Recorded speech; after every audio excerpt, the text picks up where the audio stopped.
Hello, ako po si Sir Rafael C. Molina and teka lang, meron po ako ditong apat na tilapia. Yan, yan, isa, dalawa, tatlo, apat. Hindi pa po ito na aanoan, so papakita ko po sa inyo kung paano linisan ang tilapia. Yan. Ngayon, kunin mo ang isang tilapia. Kabit ko tayo ng stick. So, kung nakikita nyo po, meron tayong gunting na parang may ganto. Parang lagari ang feel niya. Para po talaga yan sa kaliskis. Kita?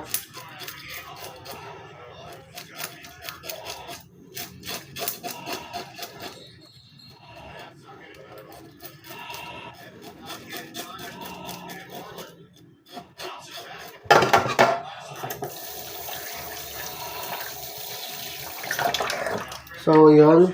Kung makikita nyo po, ito po ang itsura niya pag may kaliskis. Ganito naman po pag wala. So, babalik ako sa grid at lilisan ko muna ang apat. Ngayon, malinisan na natin ang ating apat na isda. Ngayon, ay tatanggalan natin siya ng laman. So, gagawin nyo, hatiin sa gitna. Dahan-dahan. Wala ko itong pito hakparan. Teka lang. Okay, ngayon, tatanggalan natin siya ng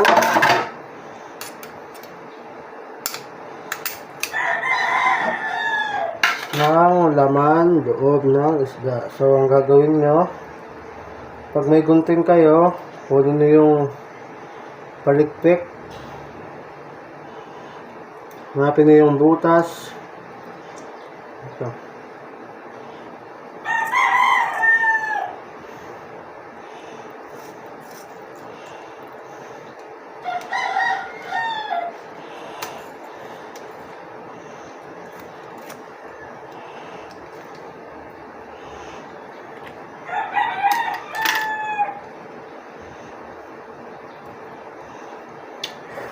Ayun, so may ginawa po akong mali.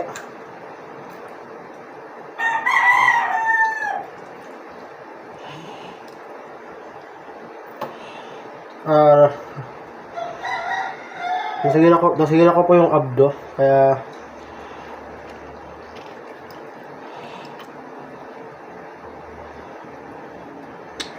ito pong tsura niya. So bawal siyang yan kasi medyo maraming taong ayaw makakita nun.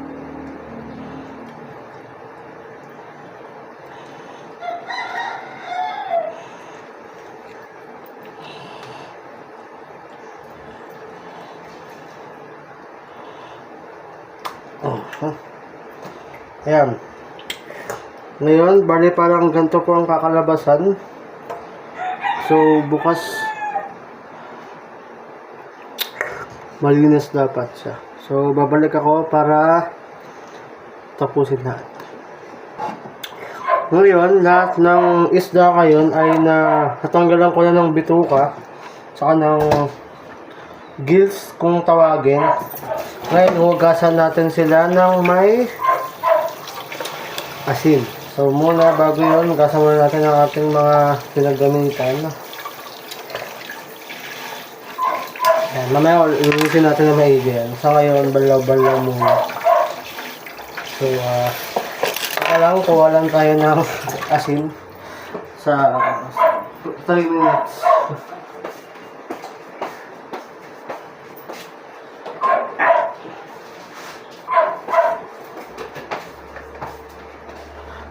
Yeah, so ngayon, may asin na tayo.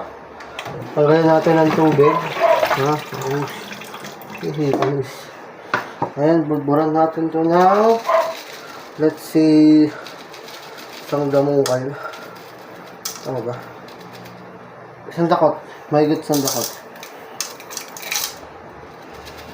Lagyan natin natin. Yan. Bakit natin nilalagyan ng asin? Nilalagyan natin ng asin para tanggal niya ang dulas ng isda. So, ayan, nalagyan na natin ng asin. So, tabi muna natin saglit at nagawin natin naman nakabara sa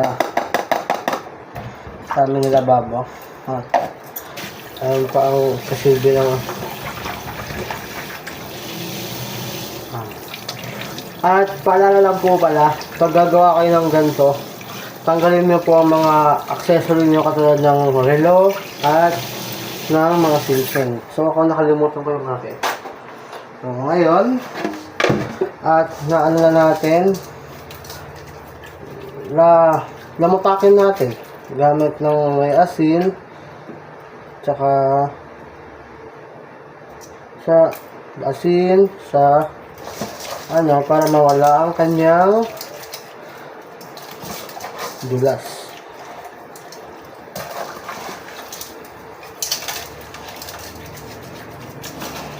Okay, so maliwala.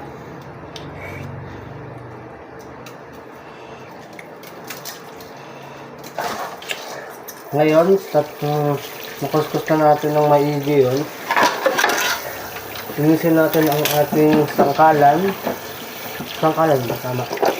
Sangkalan. At saka natin tanggalin ang asin sa isda at iparada ng maayos ang ating mga isda.